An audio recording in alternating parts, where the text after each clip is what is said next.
Now let's study the very important notes related to this photoelectric effect. Okay, so there are some important notes that we are going to study now. First thing is that photoelectric effect कब observe होता है? Okay, photoelectric effect is observed. Photoelectric effect is observed. Photoelectric effect कब observe होता है?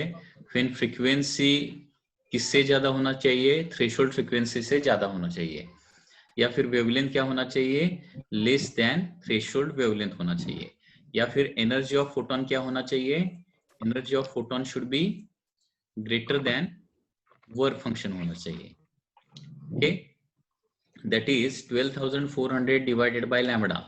Okay, greater than work function होना चाहिए, तभी हमें फोटो इलेक्ट्रिक इफेक्ट मिलेगा, अदरवाइज फोटो इलेक्ट्रिक इफेक्ट नहीं मिलेगा.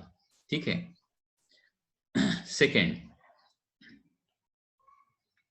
सेकेंड क्या है? That is relation between stopping potential and kinetic energy. तो काइनेटिक एनर्जी का फॉर्मूला क्या रहता है? हमेशा kinetic energy maximum is equal to E into stopping potential. ठीक है, मैक्सिमम काइनेटिक एनर्जी. ये रिलेशन किस में रहता है? जूल में रहता है. एंड इलेक्ट्रॉन वोल्ट में क्या रहता है? Kinetic energy maximum is always equal to क्या रहता है? स्टॉपिंग पोटेंशियल रहता है. This is in electron volt. Okay, मतलब जितना स्टॉपिंग पोटेंशियल रहेगा उतना ही एग्जैक्टली काइनेटिक एनर्जी मैक्सिमम रहेगा. ओके, ये चीज हमेशा ध्यान में रखिए. ओके, आफ्टर दिस नेक्स्ट,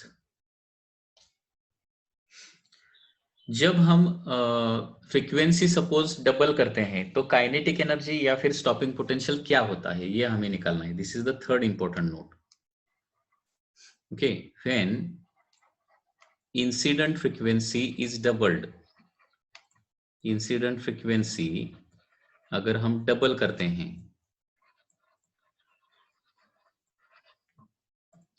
तो काइनेटिक एनर्जी, मतलब जो काइनेटिक एनर्जी का होगा वही स्टॉपिंग पोटेंशियल का होगा. ओके,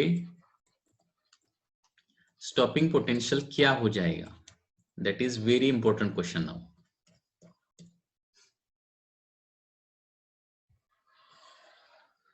मतलब इधर ऑप्शन क्या रह सकते हैं? When frequency is double kinetic energy become half, kinetic energy become double, kinetic energy become slightly less than double, kinetic energy become slightly more than double. Okay, तो kinetic energy या फिर stopping potential का क्या होता है ये हमें देखना है. So this is very important thing. अभी देखिए, H nu is equal to क्या रहता है? Phi naught plus kinetic energy रहता है. काइनेटिक एनर्जी के लिए सपोज मैं के यूज करता हूं इधर, H nu is equal to phi naught plus K. अभी phi naught is a constant ना, फाई नॉट तो कांस्टेंट रहता है, मतलब फ्रीक्वेंसी बढ़ाने के बाद क्या बढ़ जाएगा? काइनेटिक एनर्जी बढ़ जाएगा. ठीक है, मतलब जैसे हम फ्रीक्वेंसी बढ़ाते हैं वैसा काइनेटिक एनर्जी कंटिन्यूअसली बढ़ जाएगा. लेकिन यहाँ पे फ्रीक्वेंसी डबल किया तो काइनेटिक एनर्जी क्या हो जाएगा? फ्रीक्वेंसी डबल करने पर काइनेटिक एनर्जी एग्जैक्टली डबल नहीं होता है, ये आपको ध्यान में रखना है. तो क्या होता है ये चेक करेंगे. Okay, suppose this is the first equation, मतलब पहले फ्रीक्वेंसी न्यू है तब काइनेटिक एनर्जी कितना है? के है. अभी फ्रीक्वेंसी डबल करता हूं, फ्रीक्वेंसी डबल करने के बाद सपोज काइनेटिक एनर्जी के डैश होता है, तो इक्वेशन क्या आ जाएगा? H into two new. Work function तो उतना ही रहेगा, प्लस क्या हो जाएगा? सपोज काइनेटिक एनर्जी के डैश होता है, मतलब पहले फ्रीक्वेंसी न्यू है, काइनेटिक एनर्जी के है. अभी फ्रीक्वेंसी टू न्यू किया है तो काइनेटिक एनर्जी के डैश हो गया है. तो अभी क्या करूंगा मैं, यहाँ पे 2 as it is, 2 H nu is equal to क्या हो जाएगा? Phi naught plus K dash हो जाएगा ना. अभी एच न्यू का हमें इक्वेशन पता है, so this is second equation. ठीक है, एच न्यू का वैल्यू इस इक्वेशन में डाल दूंगा, सेकंड इक्वेशन में प्लेस करूंगा. This is first equation, this is second equation. Okay, first equation का वैल्यू सेकंड इक्वेशन में मैंने डाल दिया तो क्या हो जाएगा? 2 टाइम्स एच न्यू मतलब क्या है? फाई नॉट प्लस के है, is equal to phi naught plus K dash हो जाएगा. Okay, phi naught plus K dash. 2 से अंदर मल्टीप्लाई करता हूं तो 2 phi naught plus 2k is equal to phi naught plus k dash हो जाएगा।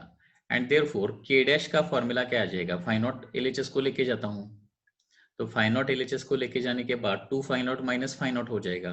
So therefore it is phi naught plus 2k बन जाएगा। मतलब k डैश का फॉर्मूला क्या आता है, फाइ नॉट प्लस 2k आता है। मतलब न्यू काइनेटिक एनर्जी क्या हो जाएगा, 2k से भी थोड़ा सा ज्यादा हो जाएगा। समझ में आ रहा है ना? देखिए जब फ्रीक्वेंसी डबल करते हैं तो काइनेटिक एनर्जी k डैश बन जाएगा। एंड k डैश का फॉर्मूला क्या है, क्या आता है, 2k प्लस समथिंग। मतलब ओरिजिनल काइनेटिक एनर्जी अगर k रहेगा तो उसका 2k करना पड़ेगा प्लस उसमें वर्क फंक्शन ऐड करना पड़ेगा। ओके मतलब जब फ्रीक्वेंसी डबल करते हैं तो काइनेटिक एनर्जी क्या होता है, 2k नहीं होता है फ्रीक्वेंसी डबल करने के बाद, 2k से भी थोड़ा सा ज्यादा होता है। तो ये हमेशा ध्यान में रखिए, this is very important thing. जब हम फ्रीक्वेंसी डबल करते हैं तब काइनेटिक एनर्जी या फिर स्टॉपिंग पोटेंशियल डबल होता है या फिर मोर देन डबल होता है या फिर लेस देन हाफ होता है। तो करेक्ट आंसर क्या आता है, it is more than double होता है। मतलब कितना हो जाएगा, 2k प्लस फाइ नॉट हो जाएगा। एग्जाम्पल बता देता हूं, एग्जाम्पल सपोज पहले फ्रीक्वेंसी न्यू है एंड तब काइनेटिक एनर्जी 2 इलेक्ट्रॉन वोल्ट है। एग्जाम्पल देखिए, पहले फ्रीक्वेंसी इंसिडेंट फ्रीक्वेंसी कितना है, न्यू है, तब काइनेटिक एनर्जी कितना है, 2 इलेक्ट्रॉन वोल्ट है। अभी फ्रीक्वेंसी सपोज 2 न्यू किया तो न्यू काइनेटिक एनर्जी कितना हो जाएगा। ओके ऐसे लिखता हूं वंस अगेन, सपोज पहले फ्रीक्वेंसी कितना है, फ्रीक्वेंसी पहले न्यू है and at that time kinetic energy कितना है, सपोज 2 इलेक्ट्रॉन वोल्ट है। अभी फ्रीक्वेंसी को मैंने चेंज किया और बढ़ाया, 2 न्यू किया तो काइनेटिक एनर्जी, अभी नया काइनेटिक एनर्जी कितना बनेगा, वर्क फंक्शन है सपोज 1.5 इलेक्ट्रॉन वोल्ट। तो अकॉर्डिंग टू दिस फॉर्मूला देखिए k डैश कितना बनता है, 2 times k plus phi naught बनता है new kinetic energy. So 2 times k मतलब 4 इलेक्ट्रॉन वोल्ट हो जाएगा प्लस फाइ नॉट मतलब 1.5 कितना हो जाएगा, 5.5 इलेक्ट्रॉन वोल्ट बन जाएगा। Okay so this is the answer. समझ में आया क्या? देखिए ये ध्यान में रखना पड़ेगा। ओके फ्रीक्वेंसी डबल करने के बाद काइनेटिक एनर्जी देखिए यहाँ पे 2 इलेक्ट्रॉन होल्ड का 4 इलेक्ट्रॉन नहीं हुआ है, 2 इलेक्ट्रॉन होल्ड का काइनेटिक एनर्जी फ्रीक्वेंसी डबल करने के बाद 5.5 इलेक्ट्रॉन होल्ड हो गया है। It becomes more than double. And कितने अमाउंट से डबल मोर देन डबल होता है, फाइ नॉट अमाउंट से मोर देन डबल होता है। ओके ये चीज ध्यान में रखिए। अभी यहाँ पे और एक क्वेश्चन पूछा, when incident frequency is suppose made n times. देखिए next question,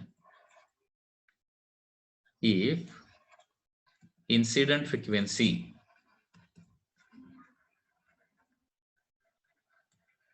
is made more than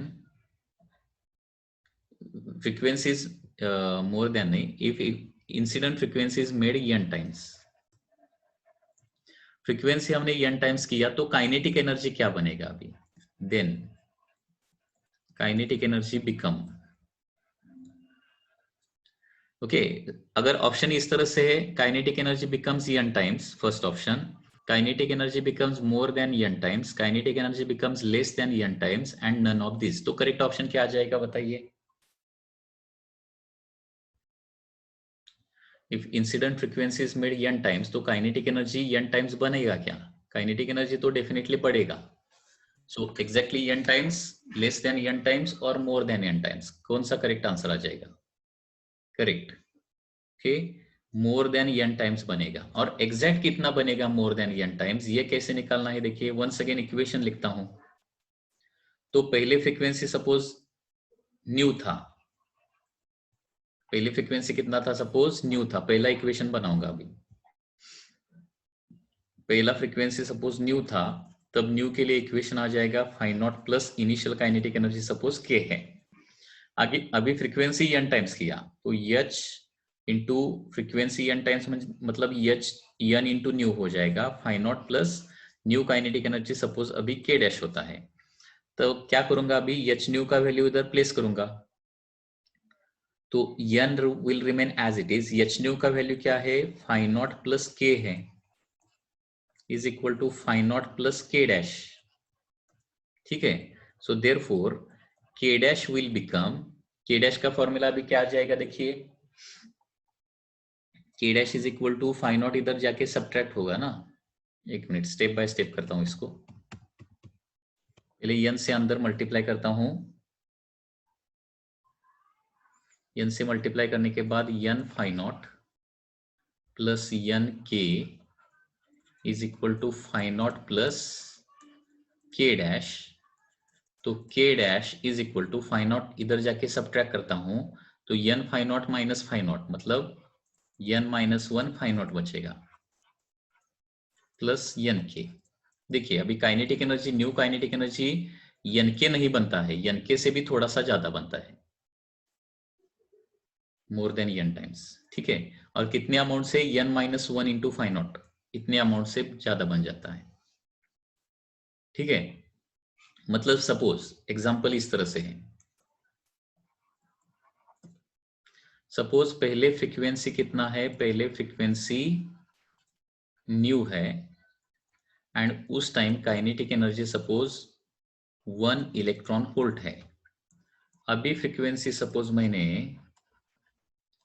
4 new किया तो काइनेटिक एनर्जी कितना बनेगा वर्क फंक्शन दिया है suppose it is 0.5 electron volt work function है। तो काइनेटिक एनर्जी अभी फ्रीक्वेंसी 4 टाइम्स किया तो काइनेटिक एनर्जी 4 टाइम नहीं होगा 4 इलेक्ट्रॉन वोल्ट से भी ज्यादा बनेगा। Okay so k dash new kinetic energy is equal to पहले तो nk भी nk बन जाएगा k dash is equal to nk हो जाएगा ना पहले nk मतलब कितना फ्रीक्वेंसी 4 टाइम्स किया तो काइनेटिक एनर्जी 4 टाइम्स तो पहले बनेगा सो 4 इंटू 1 हो जाएगा प्लस अगर 4 टाइम्स करते हैं तो कितने अमाउंट से बढ़ता है वो n माइनस 1 अमाउंट से मतलब 4 माइनस 1 मतलब 3 phi naught 3 into 0.5 so new kinetic energy बनेगा 4 प्लस 1.5 मतलब बनेगा 5.5 electron volt. Okay so that is the answer 5.5 electron volt. जैसा काइनेटिक एनर्जी के लिए होता है वैसा ही पोटेंशियल के लिए स्टॉपिंग पोटेंशियल के लिए भी होता है क्योंकि काइनेटिक एनर्जी मतलब ही क्या होता है स्टॉपिंग पोटेंशियल रहता है। ओके मतलब फ्रीक्वेंसी डबल करने के बाद स्टॉपिंग पोटेंशियल क्या हो जाएगा इसका आंसर बताइए। If frequency is double stopping potential क्या हो जाएगा exactly double more than double less than double none of this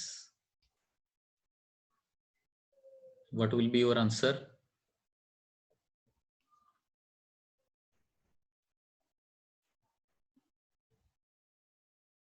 more than double. Similarly और एक क्वेश्चन अभी देखिए one more question suppose frequency is made half then kinetic energy क्या हो जाएगा that is the question. Options are exactly become half, more than half, less than half and none of this. Frequency मैंने half किया तो kinetic energy क्या बनेगा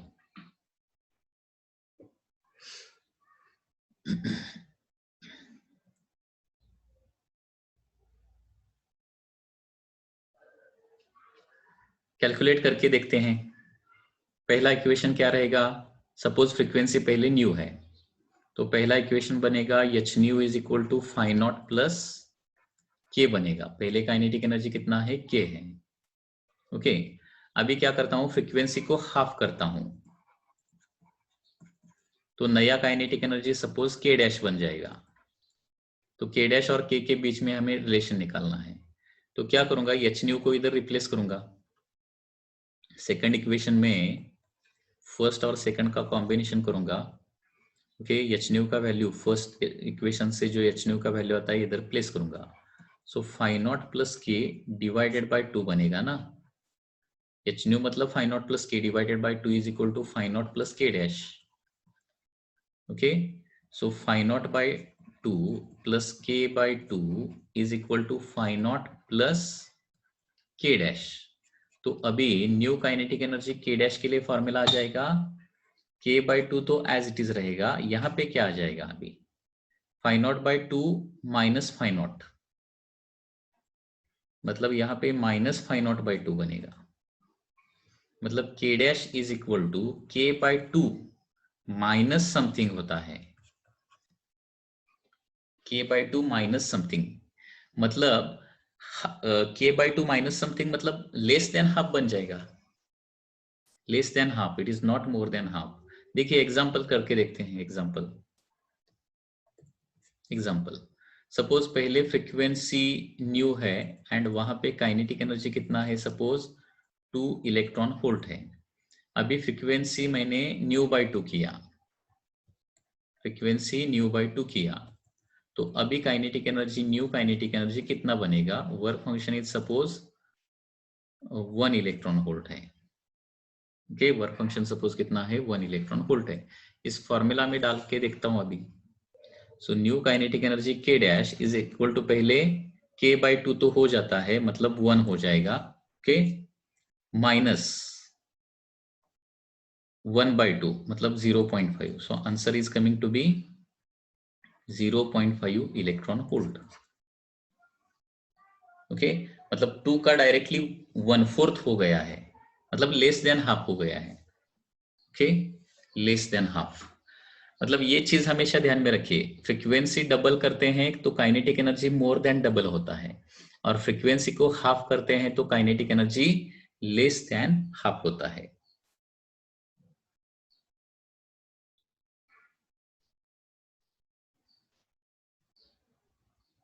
suppose मैंने एक क्वेश्चन, अभी क्वेश्चन इस तरह से है, इसका आंसर दीजिए मुझे।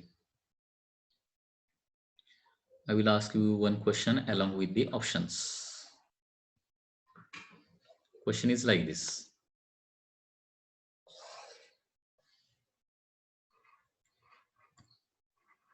When incident frequency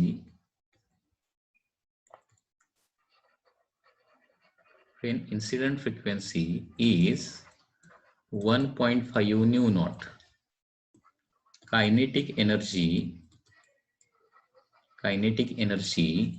is 2 electron volt. देखिए क्वेश्चन क्या है, इंसिडेंट फ्रीक्वेंसी 1.5 न्यू नॉट है, काइनेटिक एनर्जी 2 इलेक्ट्रॉन वोल्ट है। Now frequency is made half, frequency, incident frequency is made half, then new kinetic energy क्या बन जाएगा।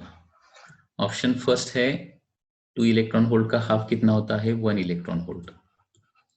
Second, more than 1 electron volt. Third, less than 1 electron volt. And fourth, 0। कौन सा option correct आएगा बताइए अभी, which option will be correct.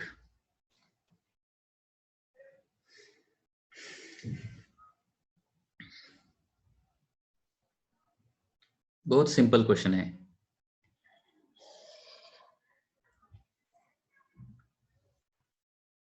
पहले kinetic energy 2 electron volt था, अभी फ्रीक्वेंसी हाफ किया है तो काइनेटिक एनर्जी कितना बनेगा।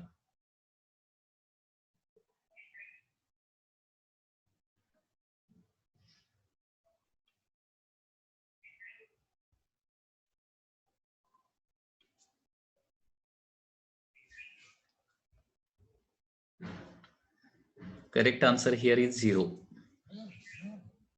Okay, correct answer will be 0. Can anyone explain this?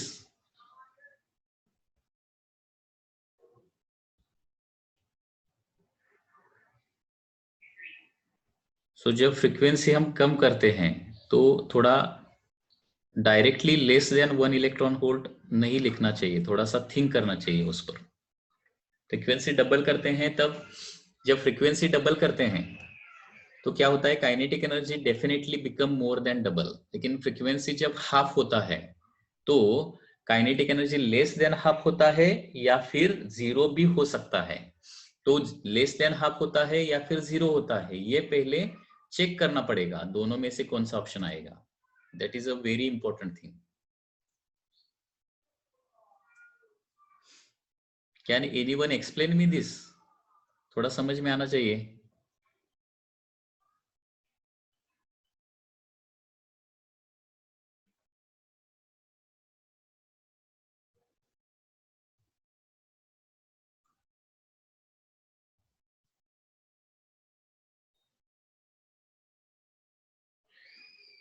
देखिए इसका try to explain this, answer zero क्यों आएगा।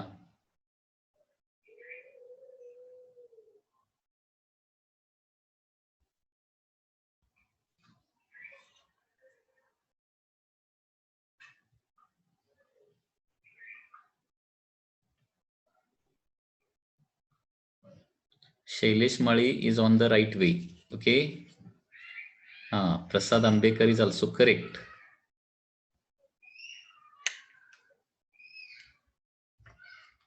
देखिए यहाँ पे मैंने फ्रीक्वेंसी पर्पसफुली आपको बताया है, कितना फ्रीक्वेंसी है, पहला 1.5 टाइम्स थ्रेशोल्ड है। मैंने सपोज फ्रीक्वेंसी हाफ किया तो फ्रीक्वेंसी बनता है 0.75 न्यू नॉट। न्यू नॉट मतलब थ्रेशोल्ड ना, मतलब 0.75 मतलब हाफ करने पर मेरा फ्रीक्वेंसी थ्रेशोल्ड से नीचे चला गया। ओके, अभी फ्रीक्वेंसी अगर थ्रेशोल्ड से नीचे होता है तो फोटोइलेक्ट्रिक इफेक्ट ऑब्जर्व ही नहीं होगा, काइनेटिक एनर्जी मतलब इलेक्ट्रॉन इमिट ही नहीं होंगे। ठीक है, मतलब हाफ करते वक्त आपको चेक करना पड़ेगा कि वो थ्रेशोल्ड से नीचे जा रहा है क्या। ठीक है, थ्रेशोल्ड से अगर नीचे जा रहा है तो काइनेटिक एनर्जी जीरो बन जाएगा। अगर इसी क्वेश्चन में थोड़ा सा मैंने इस तरह से चेंज किया, सेम क्वेश्चन इज देयर।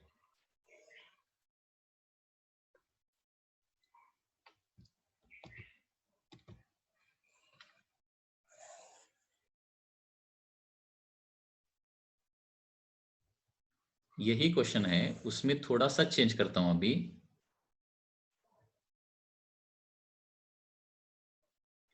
अभी incident frequency suppose 2.5 new naught है। अभी मैंने क्या किया है, फ्रीक्वेंसी हाफ किया है, तो अभी करेक्ट आंसर क्या आ जाएगा? What will be your correct answer now?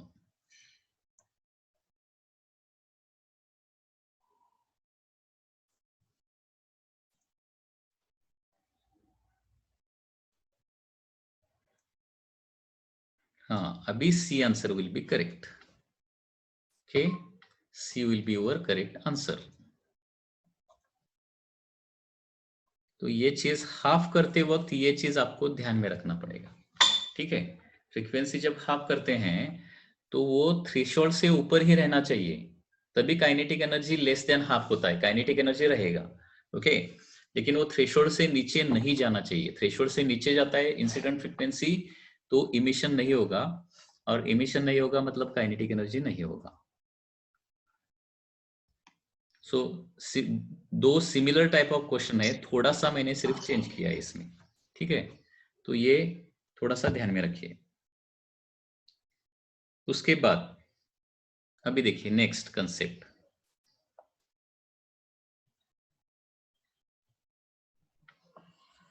Next question is like this. अभी देखिए इंसिडेंट वेवलेंथ मैंने अगर हाफ किया तो काइनेटिक एनर्जी क्या हो जाएगा? Incident wavelength is made half.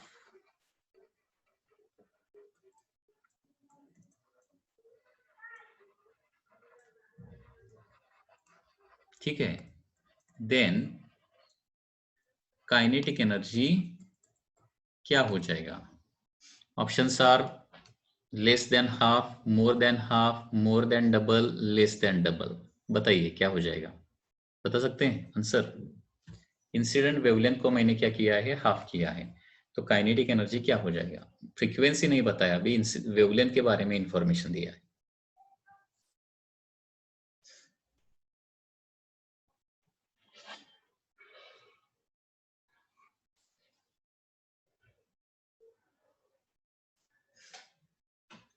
अभी देखिए वेवलेंथ और फ्रीक्वेंसी में रिलेशन आपको पता होना चाहिए ना। वेवलेंथ और फ्रीक्वेंसी में रिलेशन क्या रहता है, frequency is equal to c by lambda. मतलब वेवलेंथ जब आप हाफ करते हैं तो फ्रीक्वेंसी डबल करते हैं, इस तरह से आपको सोचना है।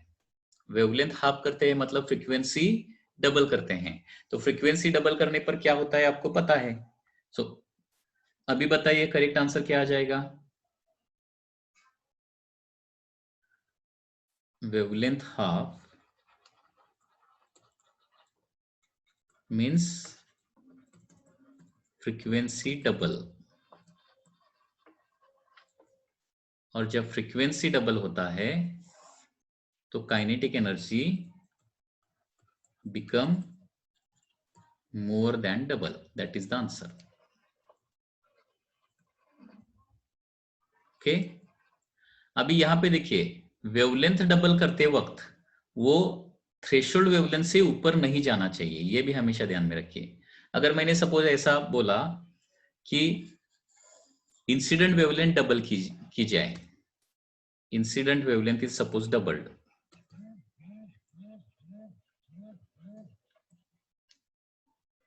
इंसिडेंट वेवलेंथ को मैंने डबल किया तो क्या हो जाएगा। इंसिडेंट वेवलेंथ डबल करता है मतलब फ्रीक्वेंसी हाफ होता है, frequency half, okay, that is frequency become half. Frequency half होता है तो आंसर क्या आ जाएगा, देयरफॉर काइनेटिक एनर्जी एक तो लेस देन हाफ आ सकता है, लेस देन हाफ भी आ सकता है और जीरो भी आ सकता है, दोनों में से एक आंसर आ जाएगा। ठीक है, लेस देन हाफ हो गया फ्रीक्वेंसी और थ्रेशोल्ड के ऊपर है, तो फ्रीक्वेंसी लेस देन हाफ हो गया और थ्रेशोल्ड से ऊपर है तो kinetic energy less than half आ जाएगा। एंड फ्रीक्वेंसी हाफ किया और थ्रेशोल्ड से नीचे चला गया फ्रीक्वेंसी तो जीरो हो जाएगा। ये आंसर आपको ध्यान में रखना पड़ेगा। ओके, फॉर एग्जांपल पहले इंसिडेंट वेवलेंथ है, इंसिडेंट वेवलेंथ है suppose 0.6 lambda naught. Okay, incident wavelength कितना है, 0.6 लैम्बडा नॉट है, and now it is doubled, तो काइनेटिक एनर्जी क्या हो जाएगा, काइनेटिक एनर्जी बिकम जीरो, क्योंकि 0.6 का डबल किया तो 1.2 लैम्बडा नॉट, और फ्रीक्वेंट वेवलेंथ क्या होना चाहिए, वेवलेंथ वेवलेंथ थ्रेशोल्ड से कम होना चाहिए, ऊपर नहीं जाना चाहिए। Okay, so kinetic energy become zero. Okay, so these are the very important point you should remember. Okay, so बाकी का पार्ट हम नेक्स्ट लेक्चर को देखेंगे।